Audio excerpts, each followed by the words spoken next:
Ancient philosophy talked about an end of time and a transformation of humanity.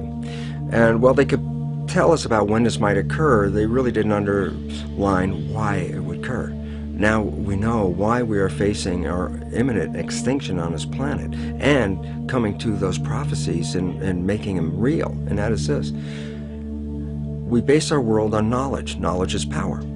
Lack of knowledge is lack of power. Well, the knowledge that we've been operating with for many centuries, and the last couple hundred years specifically, the new scientific knowledge, is not actually found to be valid today, which means we've been operating from misperceptions, misbeliefs about the world comes from. Well, the idea is very simply this: if you don't understand, if you have a misperception of the world, it can kill you. And so the significance, I'll give a simple example, is that if we had an anorexic person standing right here, and you and I looked at this anorexic person, we say, well, this person's near death, skin and bones. And we should ask them, what do they see when they look in the mirror? They say, well, I look in the mirror, I see this overweight, bloated person. And so they have a misperception.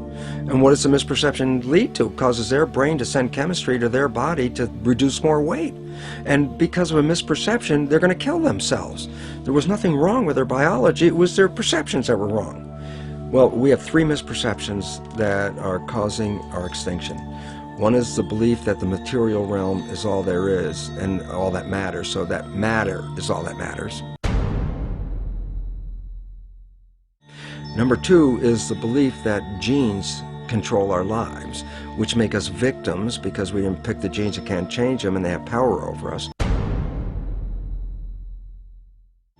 And the third one is an extension of Darwinian belief that says that the world is based on a struggle for survival. We all know about the rat race. And why is it a rat race? Because our fundamental belief is that if you don't go out there and fight to stay alive, you'll be trampled and killed.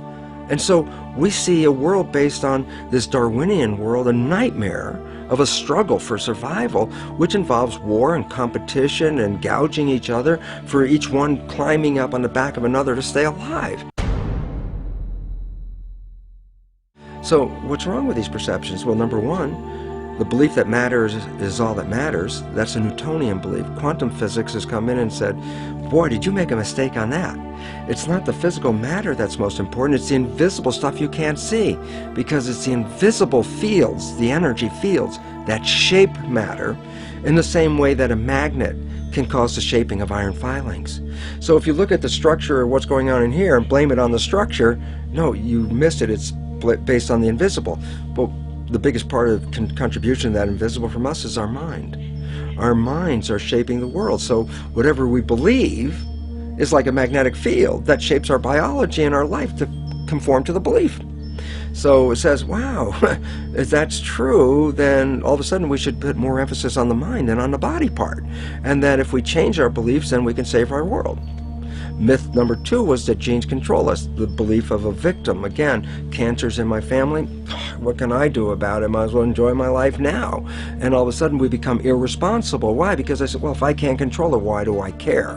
And then irresponsible nature leads us to the extinction as well. The new science says, no, genes don't control your life, your mind controls your life.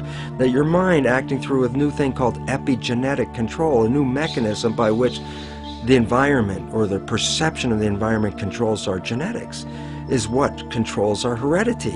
And all of a sudden it says, well, then it means if you change your mind or your perception, then you change your biology. And the answer is absolutely. So you're a master of your life rather than a victim.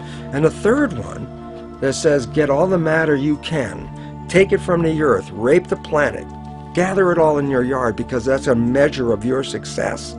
Turns out, no, it's not. And the competition you use to gather all this matter is actually now found to be destructive, because evolution is based on a cooperation. When we look into the biosphere, it's all a balanced, harmonious community except for us, because our belief says it's a struggle. The plants and the animals behind me, they look at it as this is a garden for them. We're the only ones that are out of the garden by a misperception. Since perception controls life and misperceptions can kill you, then you recognize the fundamental misperceptions on which we base our civilization are the destructive elements leading to our extinction. And when the new beliefs come into the public, civilization will take a radical turn and move off into a new situation of thriving and harmony and holism. That's the dimension that we're going to. This is the end of the civilization of the old beliefs and the transition into the new one.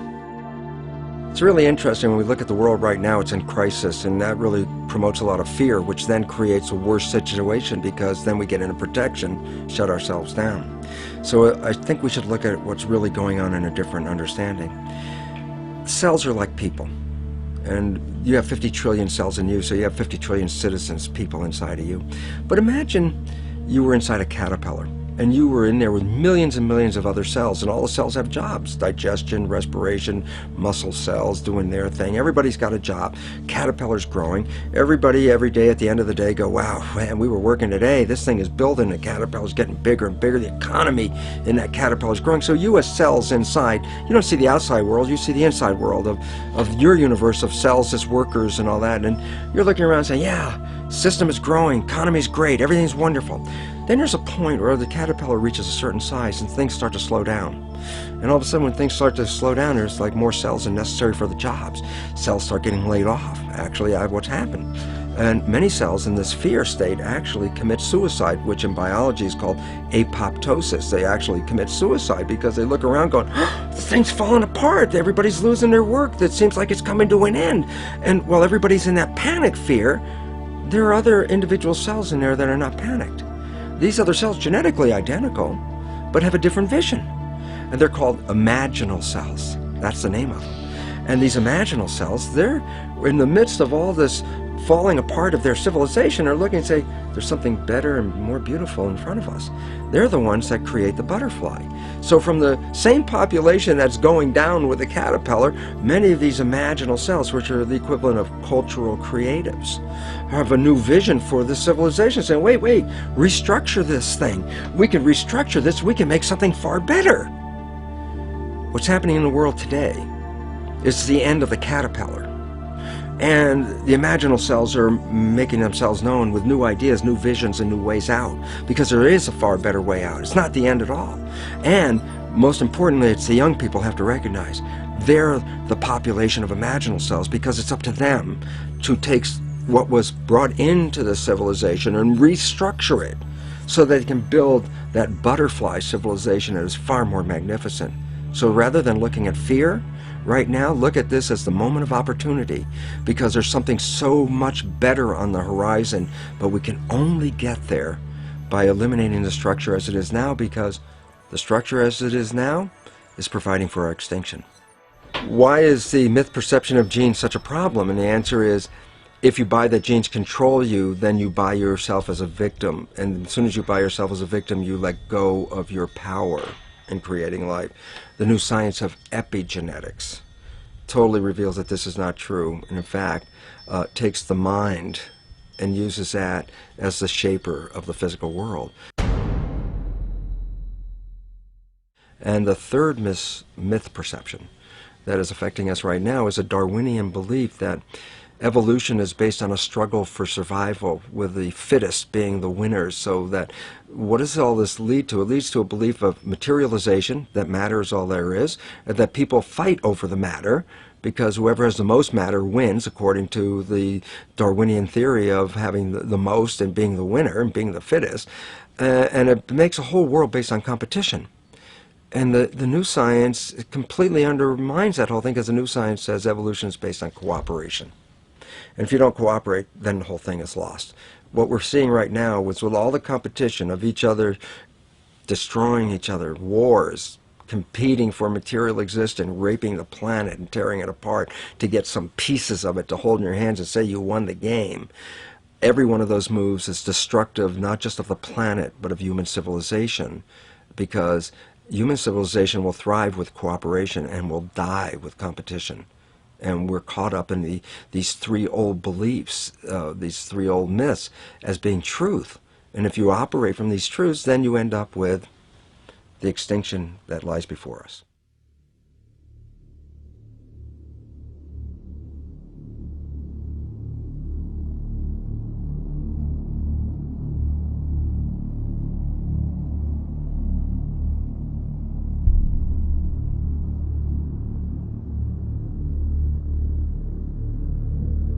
Nice to see you, Michael. Good to be here, Gary. This, I believe, calls into question Darwinian's theory of evolution. Is that correct? Yes, Gary. Essentially, that theory says that human beings like us have been around for about 100,000 years. And before that, you would have had only ape-man-like creatures. Before that, apes and monkeys.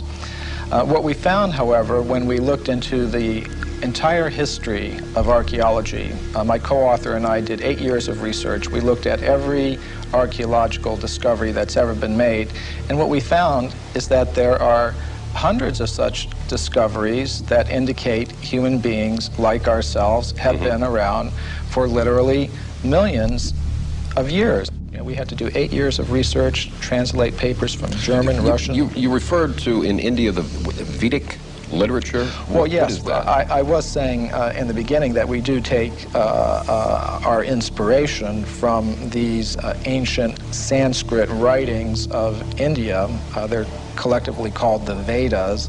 Among them are the Puranas. Purana is a Sanskrit word. It means history.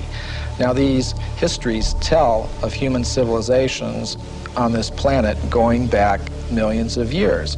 How do we know those are accurate? Well, that was our question too.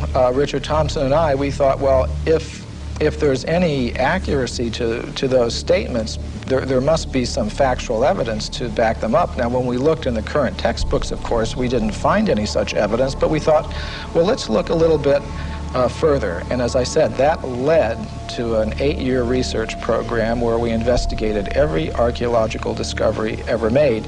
And what we found is that, practically speaking, archaeologists and anthropologists have buried almost as much evidence as they've dug up. In other words... Or perhaps overlooked, cast aside? Well, yes, cast aside. And there have been some outright cases of suppression where people who have reported such things have had their careers ruined. We should never, I don't think, be afraid to investigate opposing points of view. This human person who looked like us, existed millions of years ago, did not evolve from an ape, as we are led to believe in the Darwin theory. Why has this evidence been suppressed, and what kind of evidence have you found to support this? Well, I'll give you a very good example. Now, one example from historical times is during the California gold rush days, miners were digging tunnels thousands of feet into the sides of mountains. Now, the rock in these mountains is over 10 million years old. So when they were digging these tunnels, they were finding human skeletons, they were finding stone spear points, they were finding mortars and pestles, hundreds of them at dozens of locations. Now, all these were gathered together, reported to the scientific world by J.D. Whitney, who was the state geologist of California. And he published a massive book about them by Harvard University. Harvard University was the publisher. Now, what happened to these artifacts? Why aren't they on display in museums? Why aren't our children taught about them in schools? There was a very powerful anthropologist at the Smithsonian Institution named William H. Holmes. And he said to Whitney, "You, Dr. Whitney, if you had understood the theory of human evolution as we understand it today, you would have hesitated to announce your conclusion, namely that human beings existed millions of years ago, despite the imposing array of facts with which you were confronted." In other words, simply because the facts didn't fit the theory, the facts had to go, and so did Professor Whitney. But back then I would imagine that they did not have the scientific procedures to identify the exact age of bones and matter that we have today. So can you be confident that this researcher was able to give a time for these bones that were found? Yes, we checked with the modern geologists about the age of the deposits. Now, these things continue to be discovered today, for example. And a vast amount of evidence showing that human beings like ourselves have been around for millions of years has been systematically suppressed. And I can give you some examples.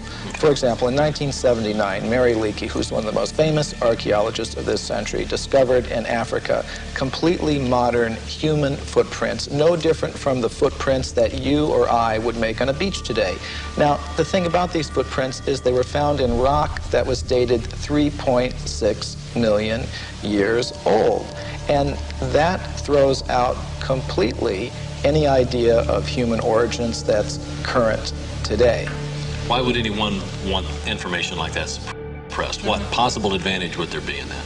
Well, power, prestige, money, there's a lot riding on it. If even one of the hundreds of cases that we document were found to be true, accepted, that would mean that everything we've been told about human origins and antiquity for the past 150 years is simply not true. And I don't think that the current establishment is ready to admit that.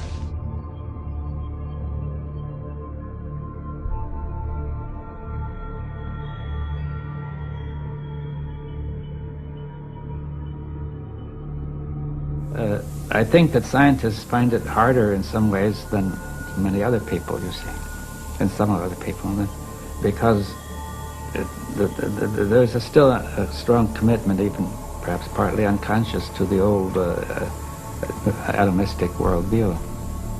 So what you're saying is that science has shown us something that scientists do not want to see? Well, they become so used to the way of seeing it that they don't want to change it. You see, they feel uncomfortable about changing it, and they feel there's no reason to change it. Many of them, they say, well, we're doing so well now, why should we change it? In one sense, it looks as if we're doing very well, you see, but if you look at the broader view, it looks very dangerous.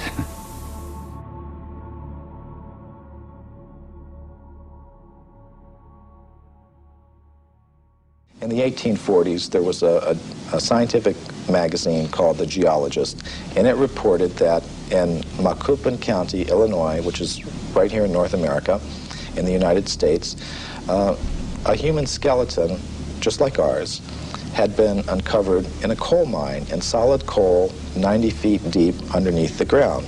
Now, Richard Thompson and I were able to discover from the reports exactly where that occurred. And we talked to the Geological Survey of the state of Illinois, and we asked them, well, how old is the coal there? And it turned out it was 300 million years old, which means it's older than the Jurassic, you know, that word that everybody knows now, that refers to the dinosaurs. In other words, it was older than the age of the dinosaurs. Wow. Okay, so that throws a whole new spin on it. Yes, indeed it does. And some of the scientists who have read the book have obviously recognized that. For example, William Howells, who is one of the big anthropologists of this century, one of the architects of the current paradigm, he said, well, if what you say here is true, it more or less throws a monkey wrench into our whole picture of how life originated on this planet. And I think it does. Something you alluded to a few moments ago I want to bring up again. You talked about man coexisting with apes and coexisting with another kind of ape-man creature, and you again mentioned North America, and I think, of course, there's always been a lot of interest in Bigfoot, which is essentially where this is coming from. Some of the information that you brought forward is that this is just a descendant of this same wild man creature that was existing years ago. That's a distinct possibility. Now, when I first heard about this subject, I was extremely skeptical, but what turned me around is when I began to read reports about these creatures by very well-respected anthropologists.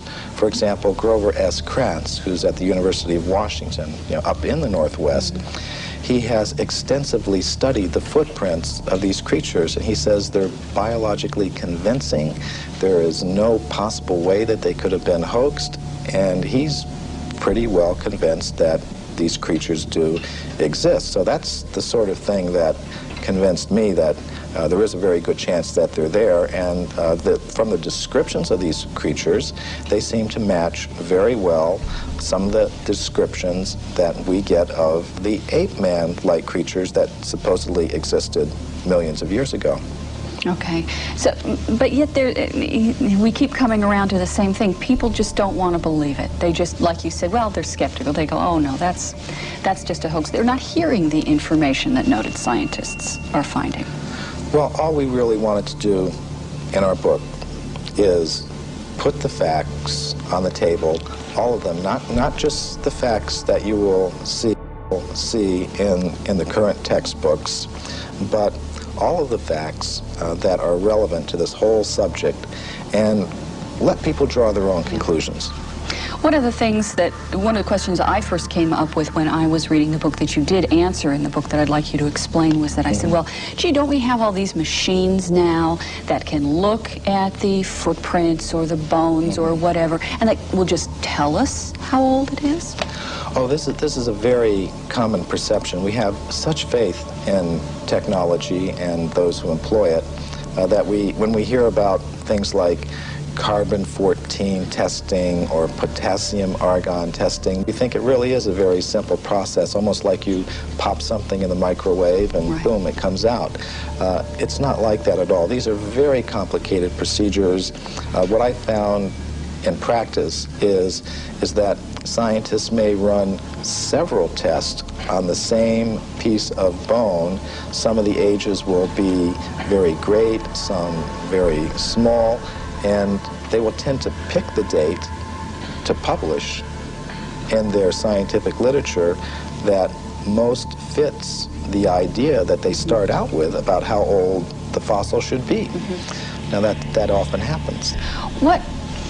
What do scientists and researchers have to gain by distorting their findings? I mean, you would think that if they truly think that they found evidence of man pre-existing the dates that we take for granted right now, that they would want to be published, that they would want people to hear about this, that they would get their name up in lights, as it were, as making this remarkable discovery. Why is this so suppressed? Well, there are tremendous pressures for conformity within the scientific community. For example, for every academic post that opens up, every professorship that opens up in an American university, there are generally hundreds of applicants. And it does not help your reputation if you go reporting things that should not be reported. It could be very bad for one's reputation. And in our book, we document several cases of that. For example, Virginia Steen McIntyre. She's a geologist who I personally know. She lives in Colorado now. She went to Mexico in the 1970s, and she was a geologist with the U.S. Geological Survey. She dated a site there where some human artifacts have been found at 300,000 years. All her test results show that that was the age of that site. But because that went against the dominant idea that human beings have only been in North America for 30,000 years, she said she was not able to get the report published. She was labeled a publicity seeker and a maverick in her community of scholars, and she said she eventually lost a professorship that she held at an American university because of this, and hasn't been able to work as a geologist since. Now, this is not the normal picture that we have of how science works, but unfortunately, these are the sorts of things that can happen, and these are the sorts of pressures that can be applied in order to keep a certain view intact. So what do people need to do now? They apparently, we need the public to open their minds up a little bit more to alternative ideas to what we've been taught. Well, I think one thing we need to do is develop a little bit more of a healthy skepticism towards pronouncements from spokespersons from the scientific community. Just as we've learned not to accept without question every pronouncement that may come from the press secretary of a politician or the public relations office of a corporation.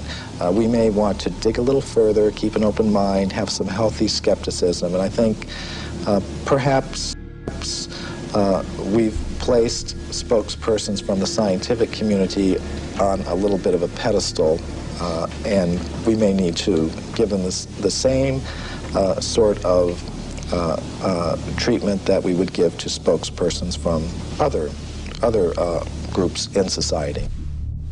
Let's just put the facts on the table and look at them and see how they've been dealt with. It shouldn't matter, what your motive is. It's like bowling. If you bowl a strike, who cares if you're doing it for this reason or another? I mean, facts are facts. Now, the facts that we've uncovered... Well, we know statistics can be distorted for whichever way someone wants them to be distorted. We know that. Right. You and I could take the same statistic and change it around and make it look different. So let's look at them. You have talked in terms of the fact that scientists don't cheat. That's a myth. You say there's actual cheating going on. Oh, that's very well documented. For example, the Piltdown case is a very famous case that documents that. Now, what that has to do with is early in this century, there was a purported discovery of an ape man in England based on a skull and a jawbone. And this Piltdown ape man, was in the science textbooks for about 40 years. And then suddenly it was revealed that the British Museum had tested these fossils and determined that it was a very elaborate hoax.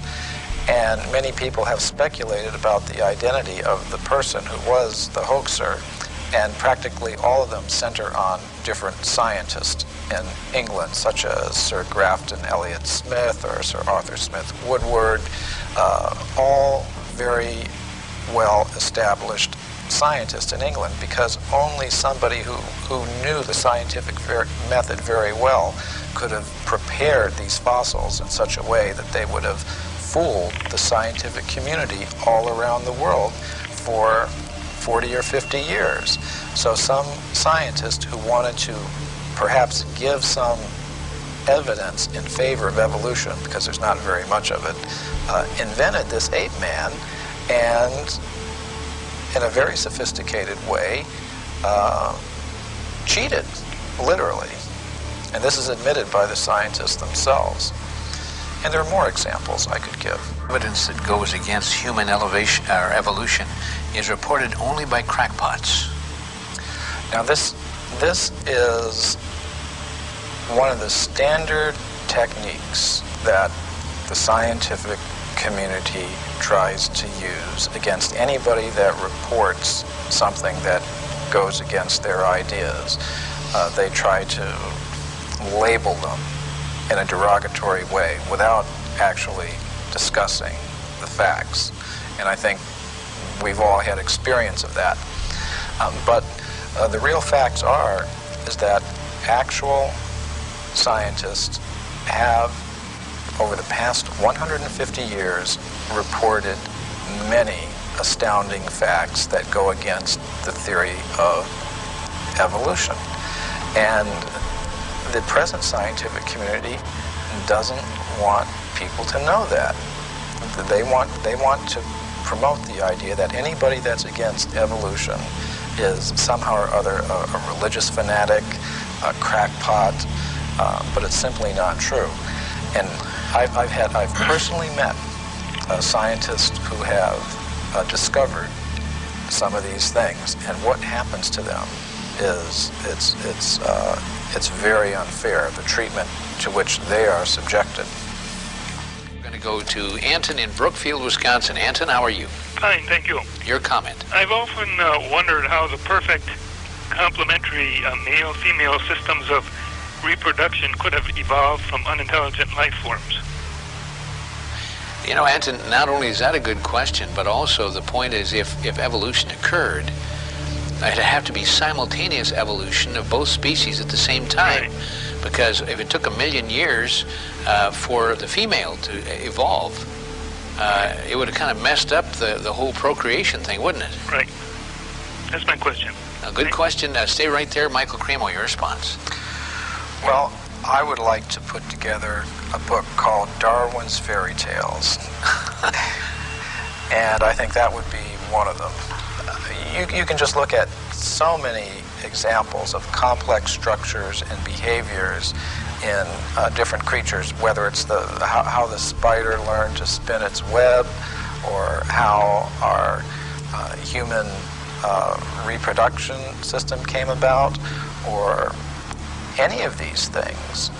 They're a complete mystery. They're not explained even theoretically by the evolutionist, and what they do is, when they want to explain anything, they just wave their magic wand and said, it happened by evolution. And that's why I call it Darwin's fairy tales.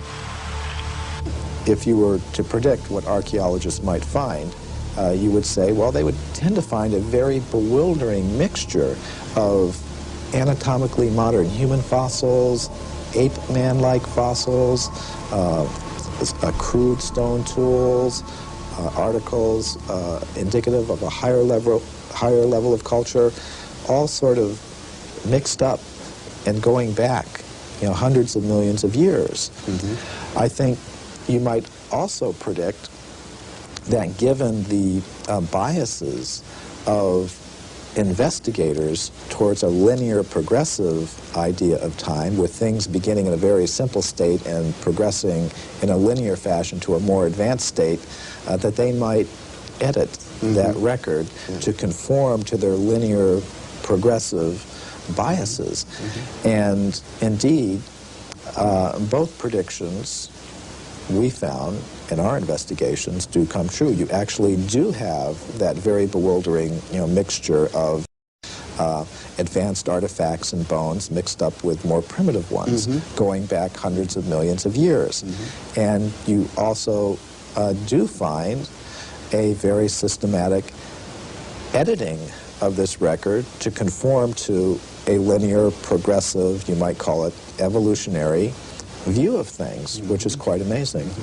Of course, if we have this sort of cyclical picture, circular picture of things, much of conventional science will need to be readjusted.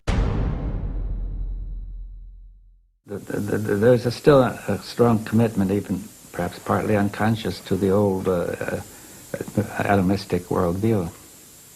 So what you're saying is that science has shown us something that scientists do not want to see. Well, they have become so used to the way of seeing it that they don't want to change it. You see, they feel uncomfortable about changing it, and they feel there's no reason to change it. Many of them, they say, well, we're doing so well now, why should we change it?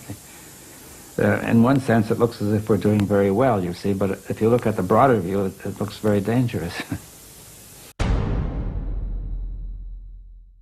Now, many people are talking about this new worldview that's coming up these years. Do you see a new worldview coming up in the Western world? Well, in a certain part of the Western world, yes. I think a worldview in which there's more focus on wholeness, on process, rather than on analysis into parts and more static constituents. But does that come up because we want it, or because we are forced to take on it? Well, probably both. I mean, that is, I think a certain fraction of the people want it. Perhaps they're tired of the old one, they don't feel it's working. And also there's some evidence for it, I think, especially in physics, and probably in other sciences as well. The evidence in physics comes partly from relativity and partly from quantum theory. Or perhaps more from quantum theory than relativity. Again, all of these you see combined to the notion that the universe is a kind of indivisible whole, rather than analyzed into constituent elements which interact as separately existent. So the classical level, Newtonian level, is explained by quantum mechanics as a limiting case, you see, of a more, so that you have a whole, but the whole determines itself to behave somewhat like independent parts in many cases. So even whether it's going to be behaving like parts is determined by the whole, right?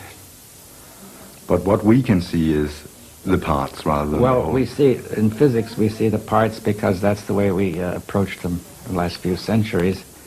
I don't know if, you see, I think our perception is influenced by our way of thinking, so that we accept this mechanical way of looking at things. But if you went back 1,000 or 2,000 years, I don't think people actually saw the parts as primary. The way we see it depends on the way we think, you see. We actually make up everything in the sense all these theories are made up by us, but in these theories we place the parts, we may either place the parts as fundamental or the whole as fundamental. Now the quantum mechanics is placing the whole as fundamental. That's, I think, the most basic change it makes, right? Finally, every theory is made up by us, and we're going to see whether we can apply it coherently to reality. You see that I think we could make an infinity of different kinds of theories, and some of them would be more coherent than others, you see. For example, if somebody is said to be mentally disturbed, he has another theory which we think is incoherent, but to him it looks coherent, right? Because we can always ignore what is not working, you see. Or we say we'll solve that later.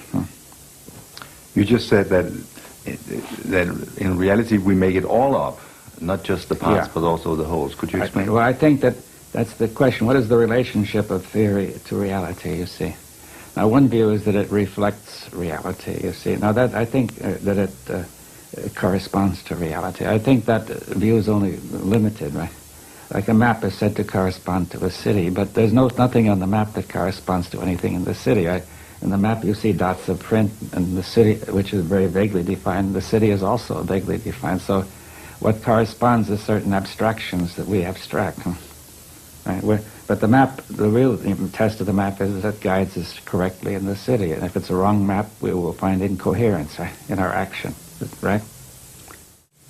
Now, you see, so therefore we make it all up, but the question is how coherent is it when we try to make it work? You see, that's really the key. Some theories are more coherent than others, but it's often hard to tell because when we come to a theory as broad as a worldview, we find it very hard to detect incoherence because the worldview tends to state that things that don't fit are irrelevant, or else says we're going to get them in order later. We haven't solved that problem yet.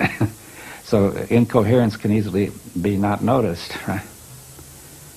But if people are and also people would like not to have their worldviews questioned, because they have got used to them and feel comfortable with them. So therefore it's very hard to question a worldview.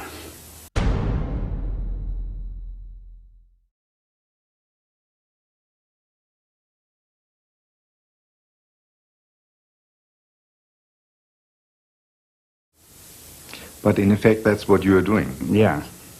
And in effect, you are questioning the whole Western worldview. Yes. Well, yes. I think even all the worldviews need to be questioned. The Eastern and the Western. See, the West has, in a sense, implicitly questioned the Eastern worldview. Every worldview, I think, is limited, but I think the Western worldview, its limits have not been seen. And we need to go to a broader view, not necessarily back to the Eastern, though it may include some of the Eastern. But I think we need a kind of dialogue of these worldviews to go to something beyond, right? Where do you see the limits of the Western worldview? Well, just in the way of saying that it focuses too much on analysis, and it tends to lead to fragmentation, you see. Now, what I mean by fragmentation is not just division, distinction, but because the parts in the whole are correlative concepts, you see. A part is a part only because it's part of a whole, like a machine or a watch, right? Now, a fragment is something it means break it up, you see. That's the root of the word, to smash, right? So if you smashed a watch, you would get fragments. Now, the Western view, it aims at getting the true parts of the universe, but in some ways, perhaps it gets fragments, not to some extent in physics, but much more so in fields like biology, psychology, sociology, and so on. Right? Now, if you break it up falsely into fragments, then you have confused. You see, you're going to treat these as separate when they're not, and also you're going to unite what's in the fragment when it's not united, right? So it leads to confusion. So in the West, you tend to confuse the part for the whole and vice versa? Yeah, you get confused about the part and the whole because you take a fragment as an independent whole. But if you take the true whole that includes everything, it would also include you and include your perception of the whole. Yes. So could you ever tell me your way of perceiving the whole to anyone else? Well, we can have a dialogue and so begin to exchange, you see. In other words, I can't tell you unless we're talking together. You see, we have to exchange our views on that, right? And perhaps now, and then there comes the problem that people are ready to listen to somebody else's worldview, you see, seriously, without resistance, you know, without opposition. But I think the observer is an intrinsic part of the whole. That's what quantum mechanics is teaching us too in physics, right? That the observing instrument is just as much part of the whole, and therefore, because of the possibility of these non-local interactions in quantum mechanics, when an observation is made, the two systems are not really distinct, you see. Therefore, they participate in each other, and you cannot therefore get an unambiguous meaning to the measurement, right? The same happens between human beings. You see that if somebody tries to measure somebody else, talk to him, there's a mutual change which makes it impossible to get an unambiguous attribution of qualities. It's not possible to say what David Bohm would have said in another interview. No. Tomorrow at the same time. No, because we're participating together, so what I am is affected by what you're doing and what you are, and vice versa, right? That's exactly the sort of thing that happens in quantum mechanical observations. Okay, if I say then that when I think about the whole and the part, I end up understanding that if you understand the whole, you're not able to tell it to anyone else because then you step out of the whole and become a part. Well, I think there's a kind of communication. See, this is the point about having a different worldview. There is a kind of communication that does not begin by denying wholeness, you see. You see, if we say, here am I and here are you, and then we have already divided it, right? But perhaps we could communicate in the spirit of the whole without assuming that division, right? See, we're not trying to tell, that means I'm not trying to tell you what I think, or you not trying to tell me, but rather together we are trying to discover how we're going to think together. Do you see the difference?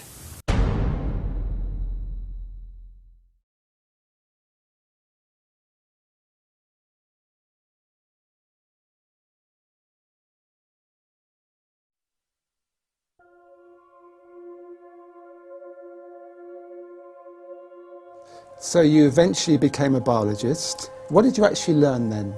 Well, it was interesting because I became a biologist, a developmental cellular biologist. I'm working on cells, of course, and in my graduate work I was cloning stem cells.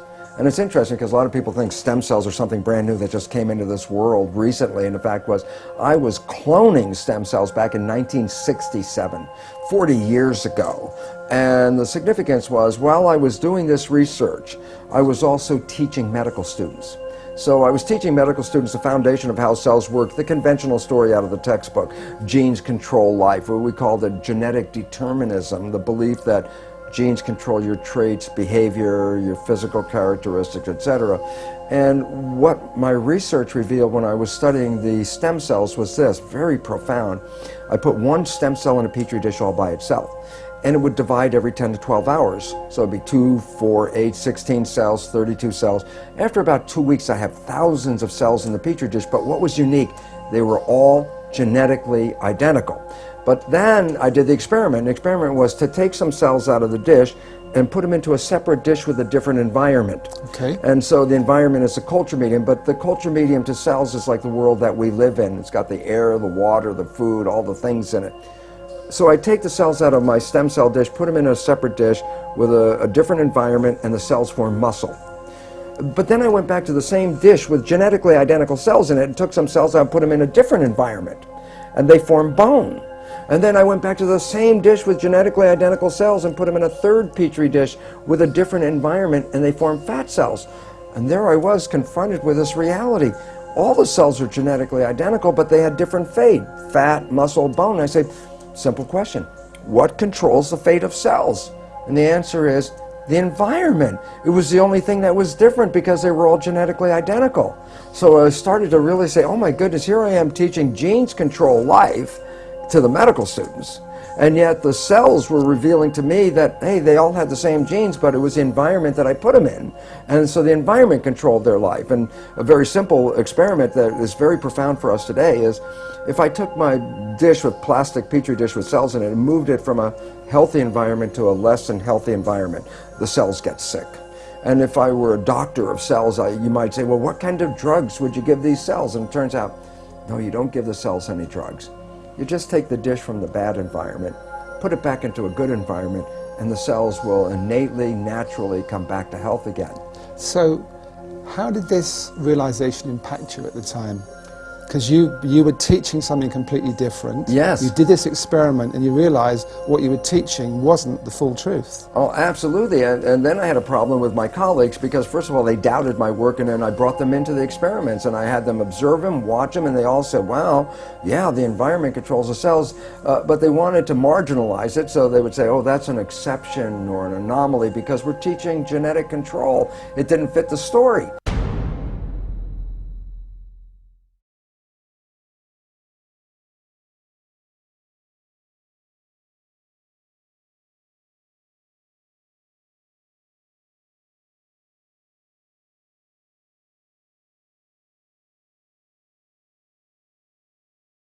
The net result, what it led me to do was I had tenure. I had tenure at the university.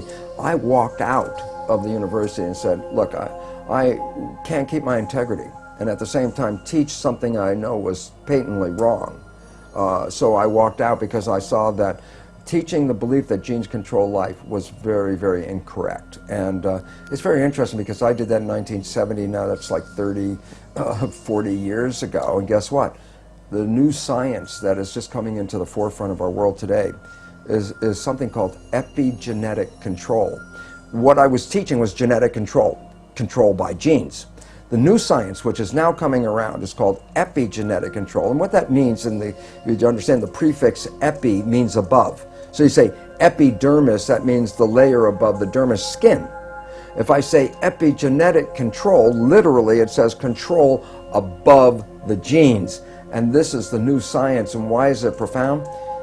Because when you teach genetic control, you teach victimization. You didn't pick the genes as far as we know. The genes control your traits. You can't change the genes, so you become victimized by your heredity. And the new science, epigenetic control, reveals how your response to the environment, as you change your response to the environment, you change the fate of your cells, just like in the Petri dish.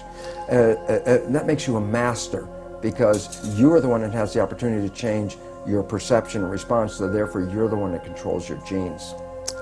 But it took you some time, didn't it, to actually incorporate that in your life? Because I know in the Biology of Belief, your book, you talk about you went through a very unhappy period. Yes. Your father was dying of cancer. You had a very messy divorce from your first wife, and you weren't happy.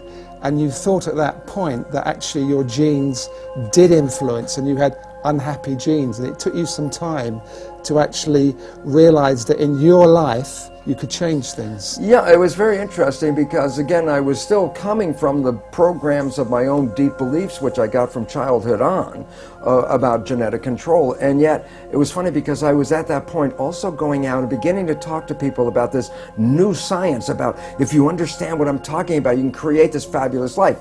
And it was fun because in the beginning I would try to get people together and I'd tell them, you can create this fabulous life, and they'd sit at me and look and go, you know, Lipton, for a guy who says you can create a life with this stuff, your life doesn't look that good. And essentially I almost said, fortunately I didn't say the words, but I essentially said, well, do as I say, not as I do. And that was the opening point that said, oh my God, I can't just talk about the academics of the new science. To make it work, you actually have to apply the principles of the new science. And that was a change point in my life where I said, well, I'm not going to lecture on this unless I verify to myself that by influencing my personal beliefs and attitudes and things that I can change my biology.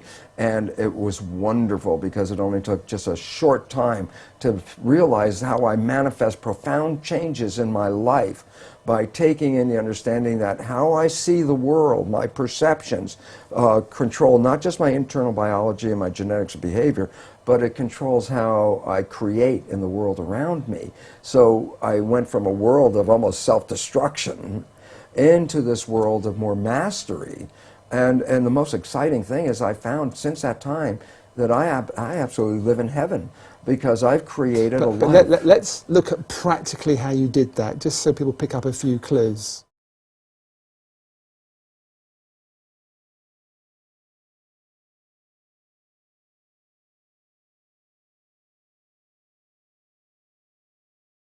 Okay, well, the first thing is this. The work showed that your mind's perception of the world changes your biology, the chemistry of your body, which changes your cells. And I said, okay, so if you control how your mind operates, then you can control your chemistry. But then here's where the problem comes from. There's two parts to the mind. The conscious mind, which has your personal identity, your spirit, your source attached with it, is a creative mind. The conscious mind can see into the future, can review the past, solve problems. The subconscious mind, the other mind, is more of a habit mind. That's when you learn how to do something, and once you learn how to do it, you don't have to think about it, it's automatic. Well, most of us walk around in the world thinking that we're running our lives with our creative mind. I'd say, Emmett, what do you want out of your life? And you would say, oh, I want to be healthy, I want to have great relationships, and then you try to say, I'm running my life with these beliefs. But science has now revealed that we only run our lives with our conscious mind at most about 5% of the time. So we're running on these subconscious programs. 95% of the time. Okay. And then the issue is, well, where'd you get the fundamental programs that you operate from? And here's the thing I learned is that it's in the first 6 years of our lives that the brain is in a functional state, an EEG state, the electrical activity, that is not even in consciousness. A child doesn't even reach conscious brain function until about 6. So the first 6 years of your life, your brain function is lower frequency, it's called theta, which is like a hypnagogic trance, a hypnosis. So the first 6 years of your life, you're like a television camera, recording everything around you, everything you observe, just going in from your observations into your programming. So we acquire beliefs and attitudes and behaviors, not from ourselves, but from our parents and our family and our community. These become the fundamental beliefs. A very interesting point. The Jesuits were very proud. They would say, give me a child until it's 6 or 7 and it will belong to the church for the rest of its life. What they were saying was what they knew, which science is now finding out. The first 6 years are programming. Yes. And whatever program you get, that will be the rest of your life. So that's why they said, just give me the first 6 years. And it turns out they were precise. The first 6 years is download a program, and that's when you get your behaviors from those around you.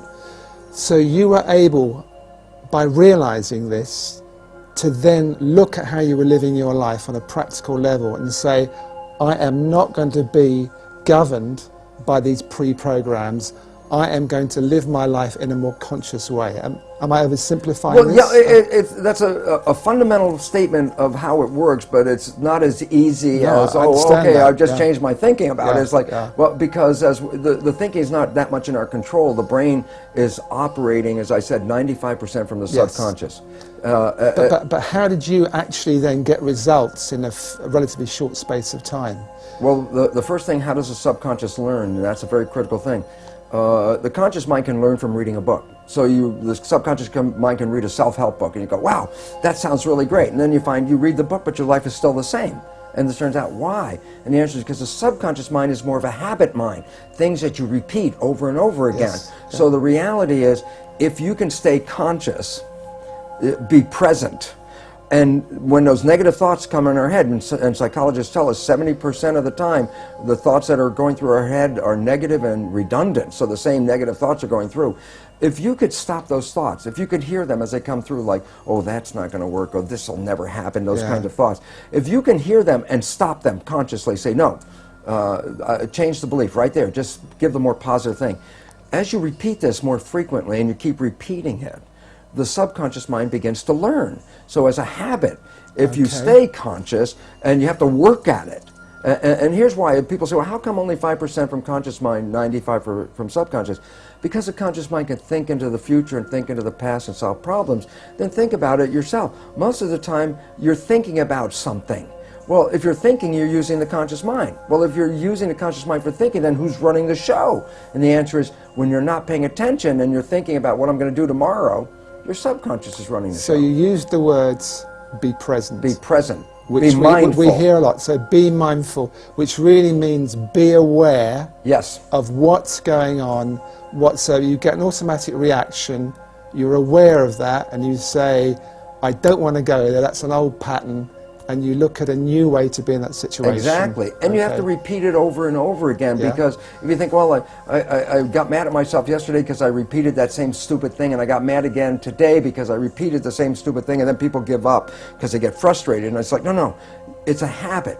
So you have to every day, but ultimately you can repeat it. Yet there are, fortunately now, very many new healing modalities that can help you rewrite the subconscious beliefs much faster. So I get very excited because some of this may take work for people, because you have to really be present, and yet we're so bombarded with information and our lives are so busy that our conscious mind is almost always wandering, trying to resolve issues and problems and things we have to work out, which then means the subconscious mind is running the show. And it's very interesting, because most people will be very familiar with this story. I tell it to my audiences and they all laugh because they're familiar with it. And I say, look, you have a very close friend. You know your friend's behavior. And you happen to know your friend's parent. And at some point you see that your friend shares the same behavior as their parent. So you casually volunteer, you go, you know, Bill, you're just like your dad. And that's when you have to back away from Bill. Because Bill's the first guy that says, how can you compare me to my dad? And everyone laughs because they're familiar. But I say, no, there's two very profound points from that one story. And profound point number one, everybody else can see that Bill behaves like his dad. He got his programming from his dad. It's only Bill who doesn't see it. And profound point number two, we're all Bill. Because all of us got programming, and all of us operate with these programs, and we don't even see we're doing it. That we, even when told we're doing it, will deny that we do these behaviors because we don't even see when we're doing it. That's why it's called subconscious, below conscious.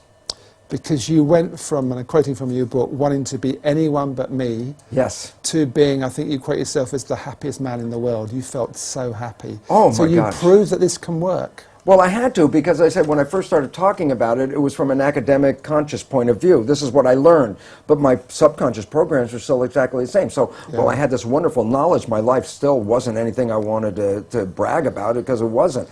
And as you know, that old game, well, who would you like to be? And I could think of anybody I'd rather be than me.